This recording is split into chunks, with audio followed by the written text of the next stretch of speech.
All right. This video is about Divine Union 101. We're speaking about internalization alchemy, which is a initial portion of yoga that sets up your right stance for core practice. Now, don't be fooled because core practice is not the experiences don't just start with core practice. The foundation you're laying is one that is going to be repeated at a so-called higher level in future aspects of the yoga process or the process of harnessing your human potential. So far, we've spoken about the inner fire, which is essentially your aspiration. It's the force of your aspiration, it's your passion to access the wholeness of your true self. And then from then on, you apply this aspiration into a form of active mindfulness that opens the gateway to your higher self or your tutelary deity. This is a form of inviting your idealized self to become part of your day-to-day self. And it's a process that takes some time. However, you don't need to engage, aside from engaging in your own aspiration, which is a process of self-discovery. You don't need to do specific exercises here, although some practices can be called that because you're, to help the process along. For now, we'll assume that you've tuned into your aspiration, that you've applied this aspiration toward mindfulness. And so whether you're having grand experiences or not, you're actually able to tune into the third phase of what the Yoga Sutras called Kriya Yoga, which is the harnessing process, the actions you take in order to harness your inner potential. These initial actions lead to something known as samadhi, which is basically a total summation of it's your totality state. Essentially, it's a state where you as a subject, you're perceiving any event as an object, as an objective perception.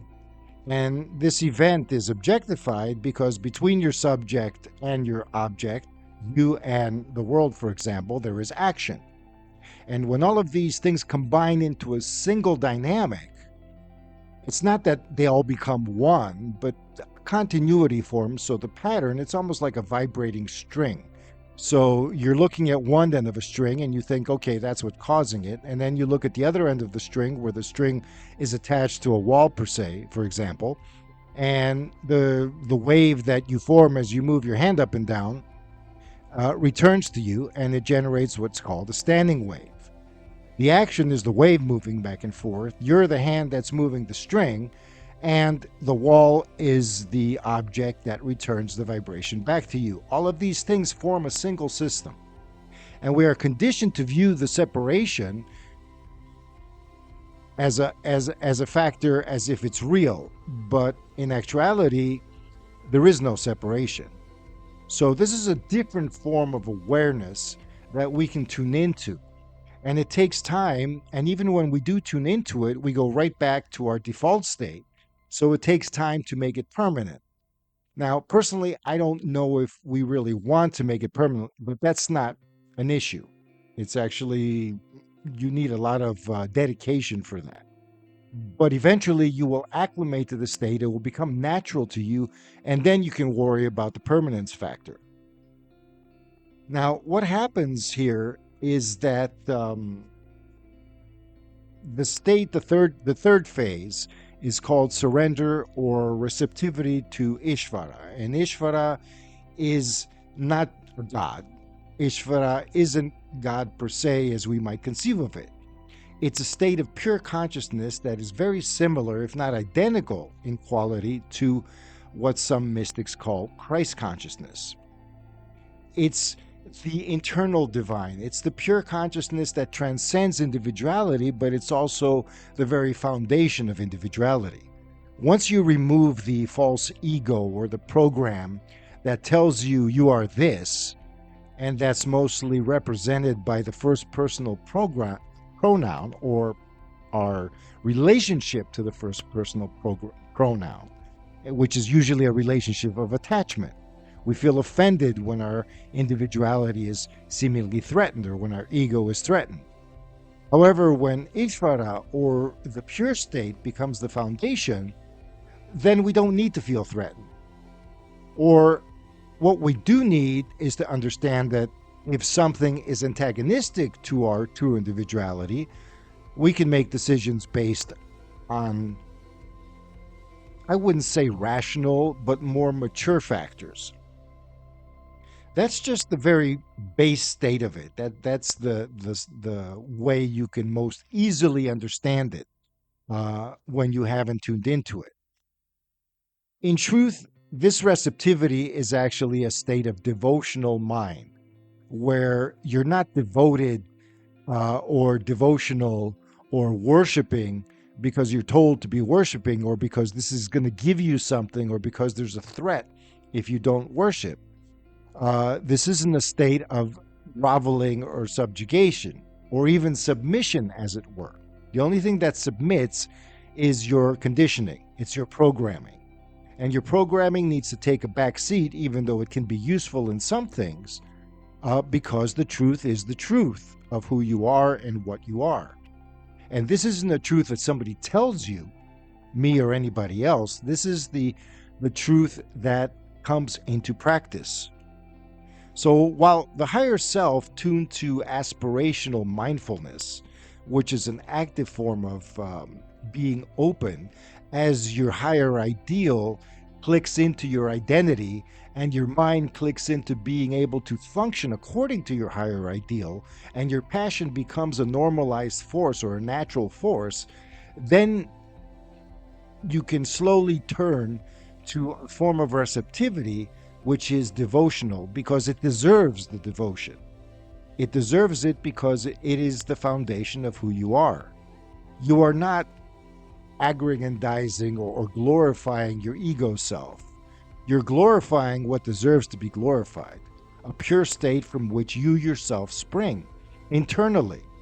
So this divine state is actually what they call the soul spark, the God spark. It is the immortal part that within each of us that is usually blocked off, because if it weren't blocked off, we'd be in a far greater state of well-being. Our lives would be going smoother and more purposeful, more meaningful, because there is a bigger picture. And our little picture is not alienated necessarily from the bigger picture. It is our mind that holds up these boundaries because of the programming.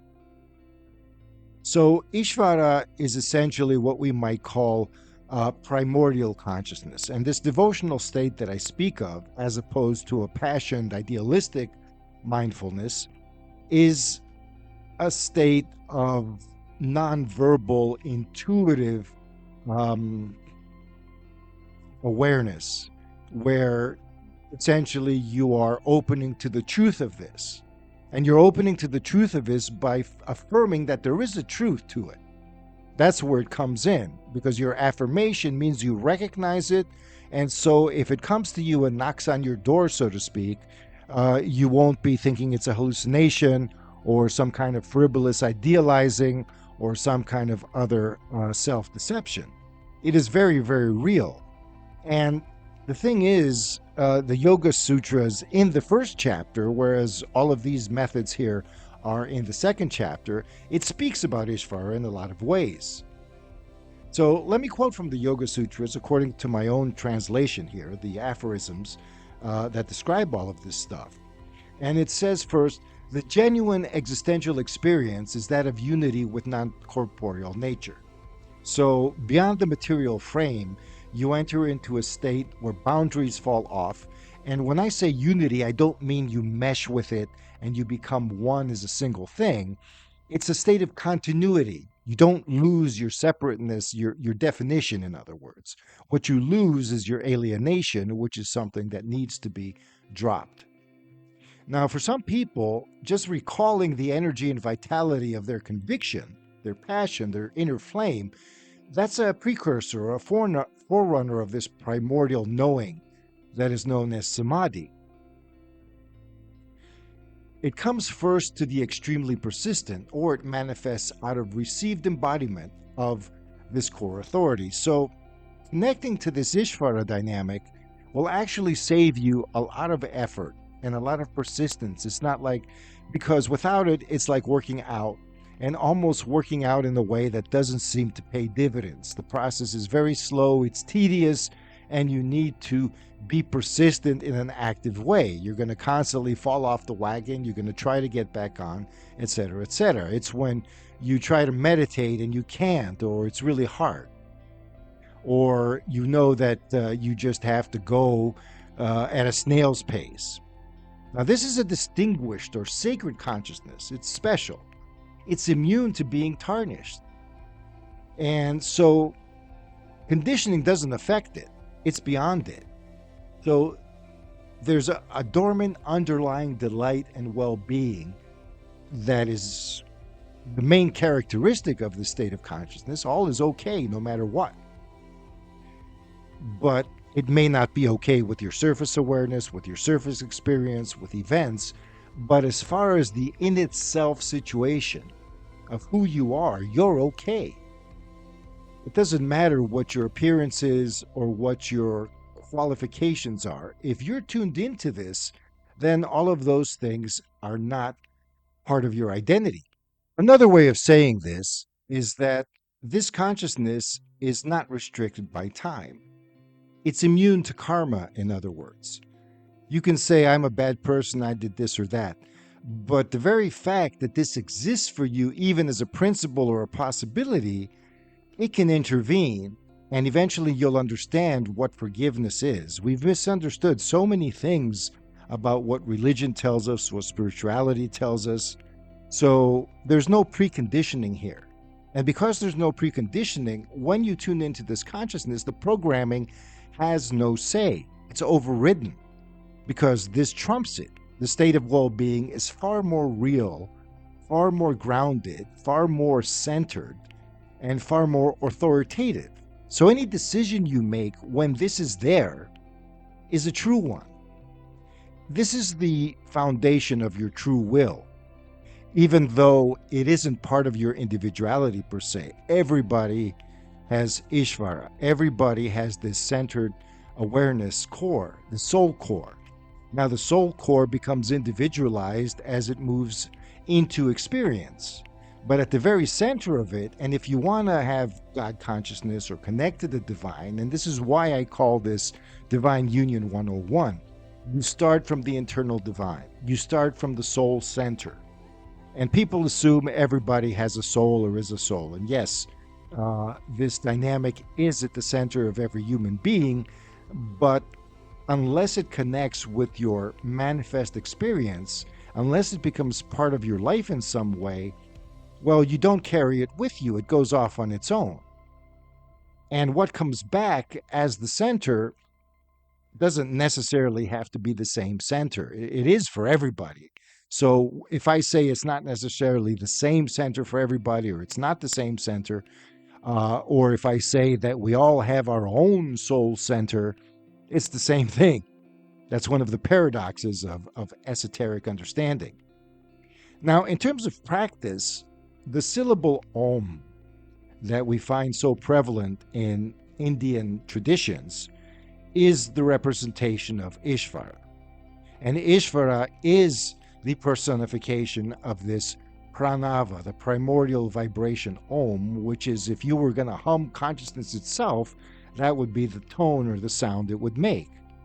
So if you repeatedly tone this syllable, you will actualize its meaning, which is your inner soul. And that consciousness, which may move into the head, for example, or expand from there, can ground into the body and start awakening its own internal processes. And it's natural, so it's almost like living in the state of grace. So if you're really interested in esoteric unfolding, if you want to open up the wholeness, Ishvara goes beyond any guardian angels, and it goes beyond any kind of higher mind expression. It even goes beyond psychic powers, even though it's at the core of the psychic powers. Your brain cannot rewire itself into liberation unless this dynamic is actualized. This is why I say it's akin to Christ consciousness. It may not be exactly the same because what we call Christ consciousness is specialized. It has its own mythology, it has its own qualifications. You might say that Ishvara is the basis of it. In fact, Ishvara, if you look at the word, it's Yeshuvara, which Yeshu is almost sounds like Jesus. I don't think this was intentional, but there are always patterns here that we can connect, and they're meaningful. So, in addition to the vitalization, the vitality of internalized awareness that we've been pursuing with our inner flame and with the shifting our gears with our aspirational mindfulness, obstacles and entanglements are dissolved as well. So, Ishvara is the bona fide remover of issues, and as such, it is the healer of psychological states. Now, the sutras go on to say that illness, procrastination, self-doubt, sloppiness, laziness, obsession, delusional views, lack of grounding, moodiness, depression, all of these are candidates for this kind of deconstruction.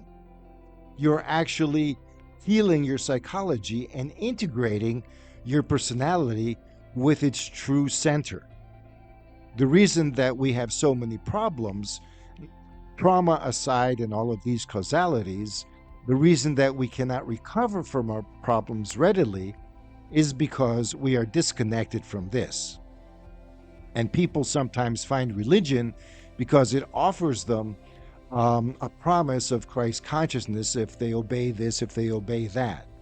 But in reality, even if you have faith in what Christ consciousness is, that can open the doors to this central core awareness.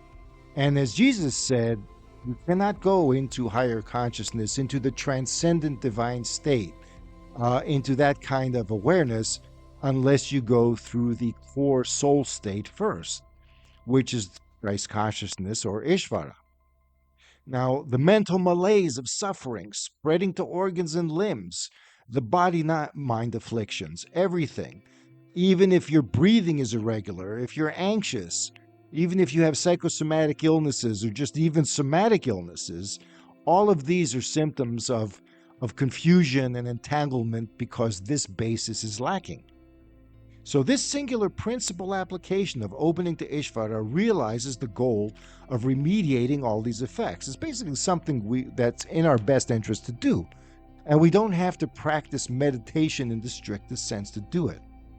There was a video, I had this secondhand information, but somebody said, God spoke to me in all of this, and this individual's had a vision.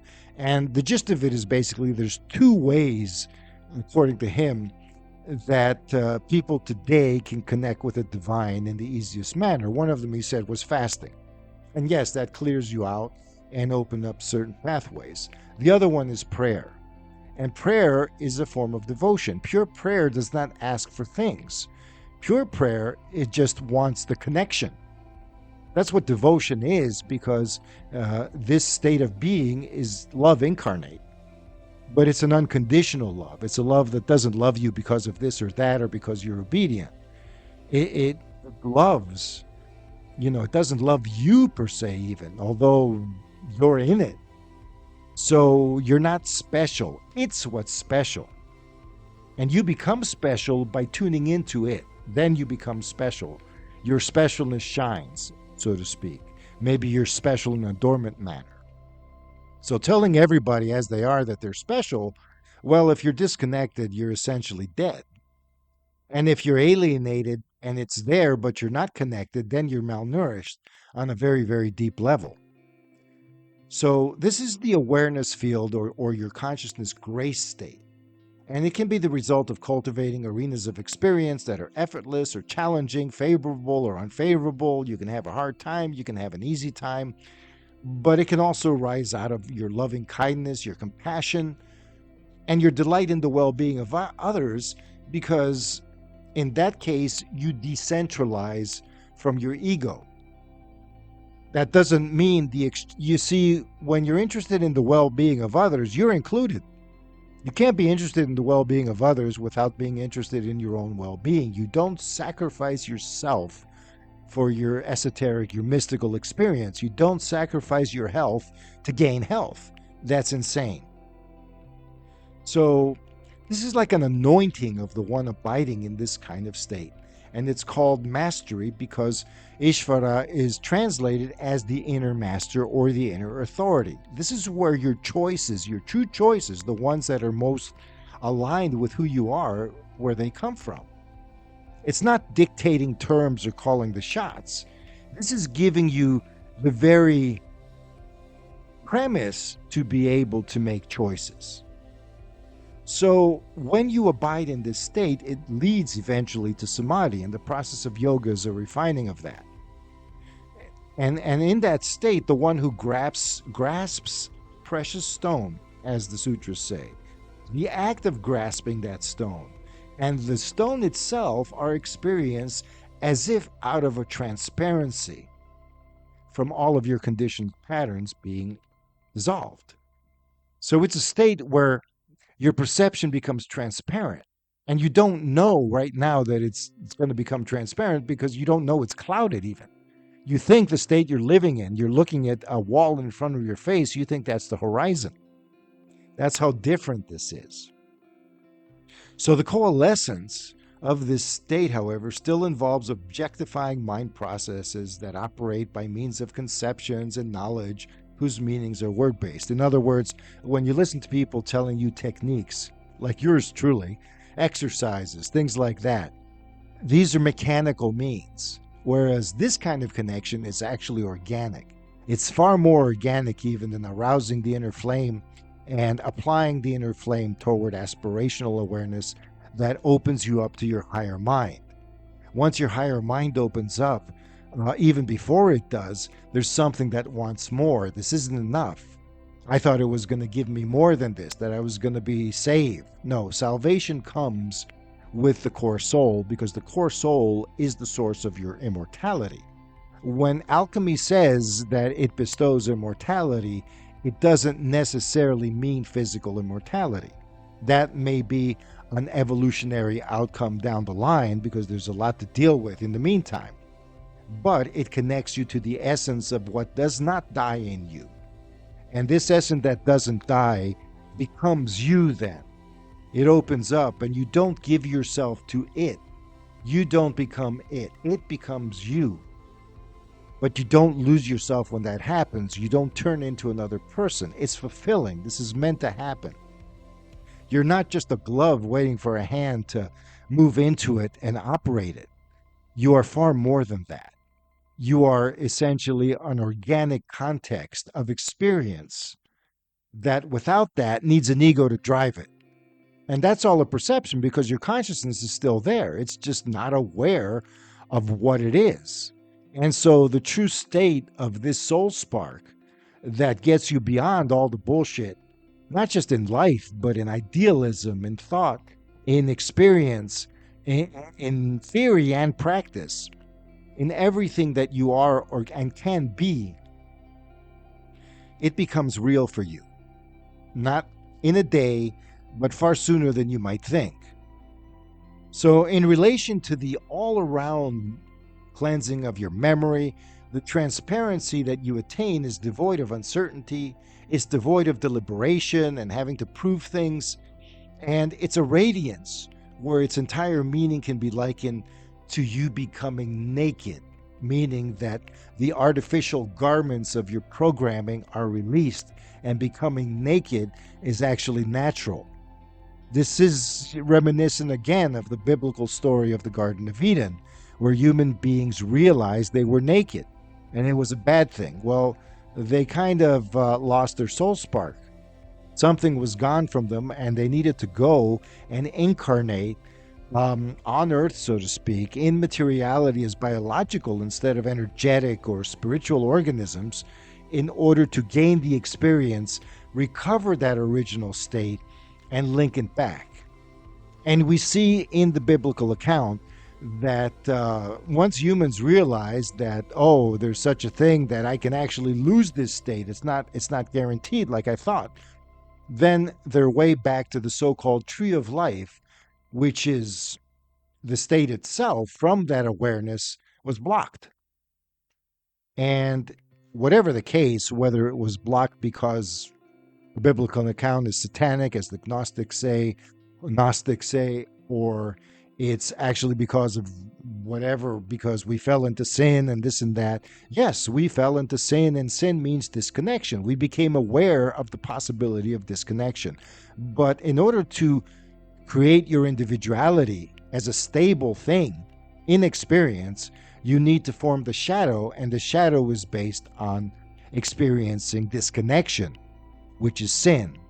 So the reason we're so against sin right now, and have been for millennia, aside from the problems it causes, is because its time is up and has been for a long time. We're on the way to recovery, and this is a way that's full of pitfalls and resistances and this, that, or the other. It's not just our individual journey.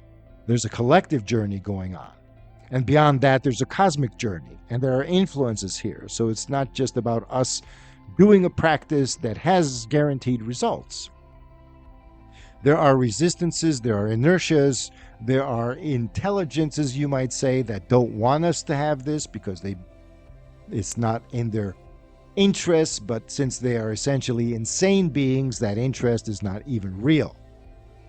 Now, the grace of the oversells applies to an advanced state of the transcending process. When you have anchored this soul state and when it becomes you, then things change. Now, this is the first contact with it, however. We're still talking about Divine Connection 101. It's open-ended. It never ends, and it shouldn't end because it's an adventure. Nobody wants to end their adventure. So what happens is that this state is actually affecting your individuality. It's not just deprogramming you into, or you're not deprogramming yourself into a state of blankness, or I'm deprogrammed now and open. No, you're actually reprogramming yourself. You're redefining yourself, where the shadow does not have denizens in its subconscious domain lurking to do things. The shadow should be devoid of everything. It's really just the outline of who you are, of all your experiences, dealing with the ins and outs of life, and not just in one lifetime.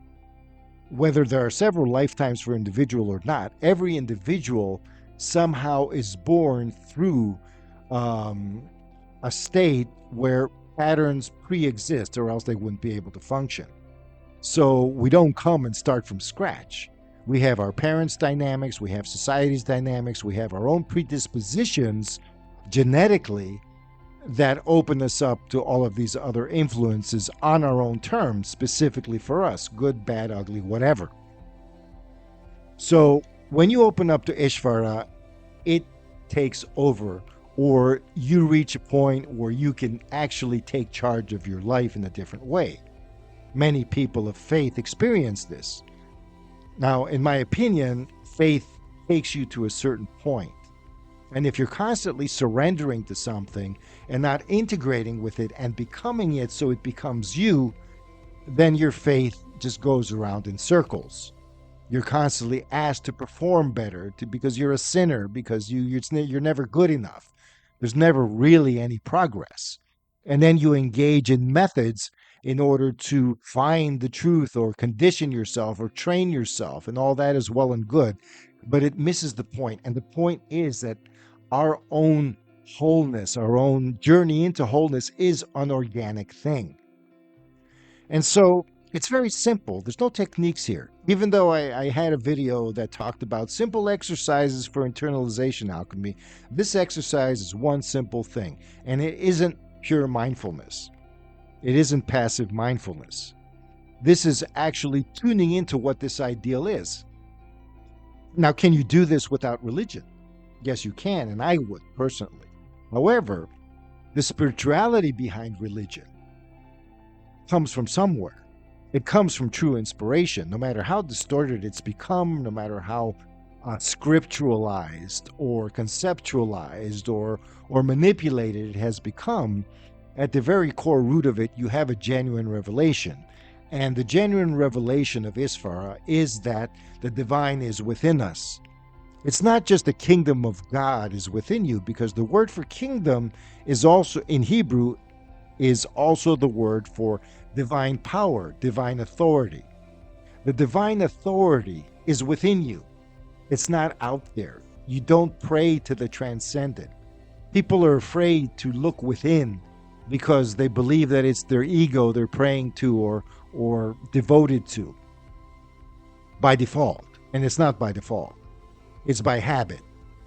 And hopefully all of the uh, dynamics, all of the suggestions that have made throughout these videos, these discussions, will point the way, will have prepared, and well, they're designed to do that in the Yoga Sutras, especially. They prepare you to reach the culmination of this stage of the internalization processes or the initial internalization processes.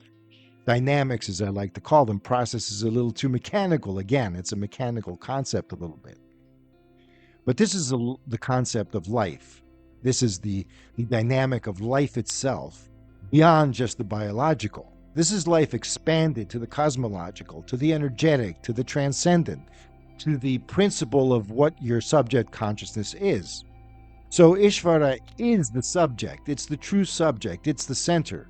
No matter how deep we go, we reach a point where that depth disappears. Is this all we are? We have this quality, we have that quality, and then if we go beyond all the qualities, there's nothing.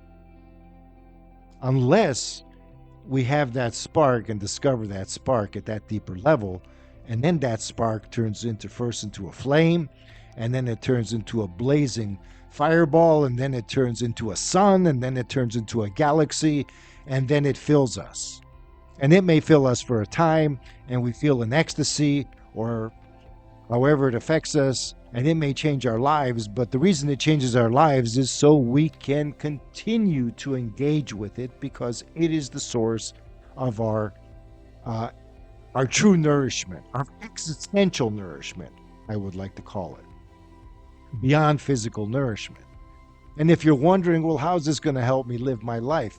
Well, the more true you are, the more you get to understand how things work, and the more you realize what's deception, what is truth, where you're being fooled, and where you actually have resources where you didn't think you had resources.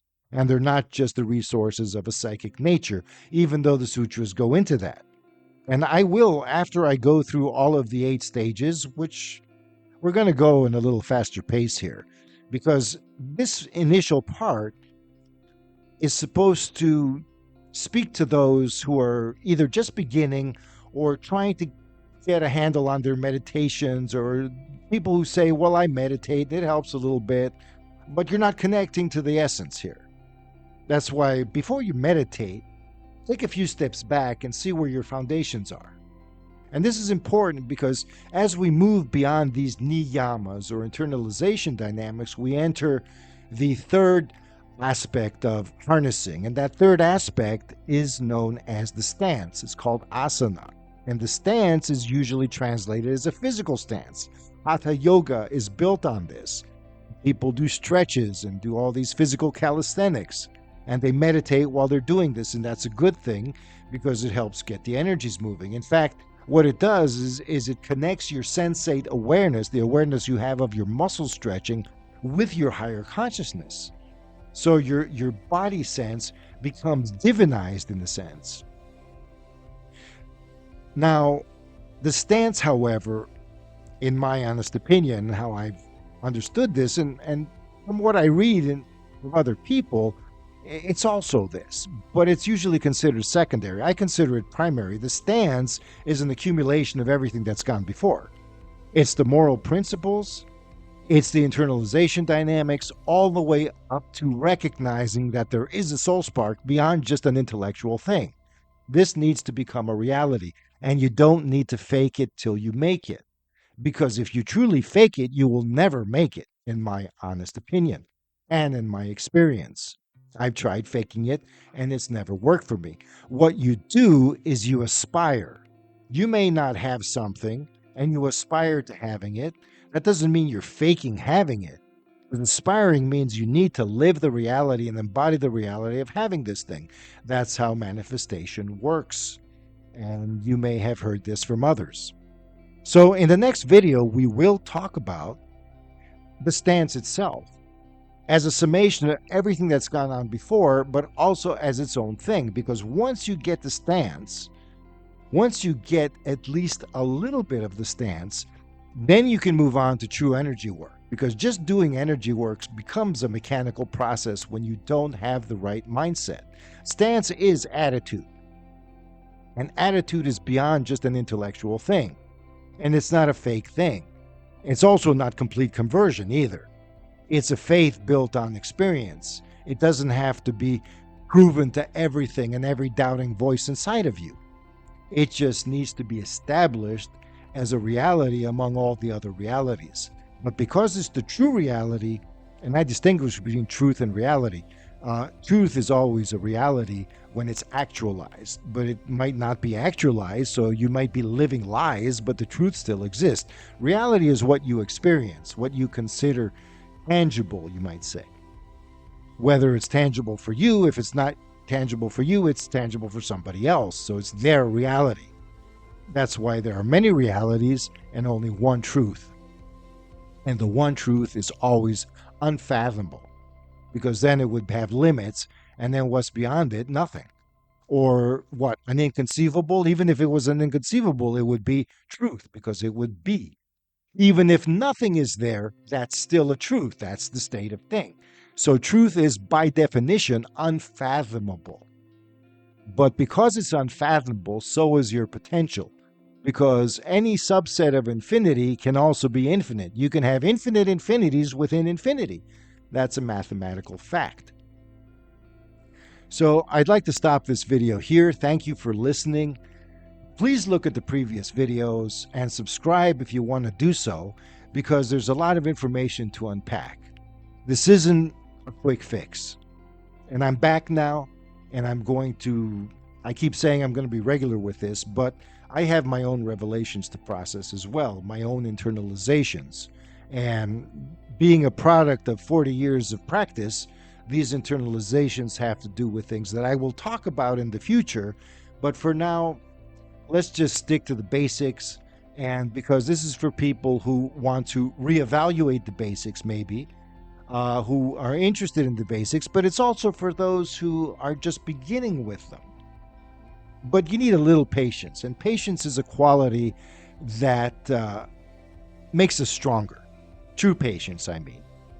So check out my stuff at substack.com. I'm amping things up even there. I'm going to talk about cutting edge stuff there in the written material, which I'm going to make shorter. Instead of being 7 pages long or half an hour read, we'll make it a 15-minute read, a 10-minute read, even less. We'll have 3 pages instead. Instead of having 2,500 words, we'll go down to 1,000 or 1,200 words. And I think that's more appropriate. I just get into too much depth, and you don't want to be superficial with these things. And that's an art, and I'm still learning it, so please forgive me. Now, without further ado, thank you for your time. If you stuck out this far, see you next time. Megas out.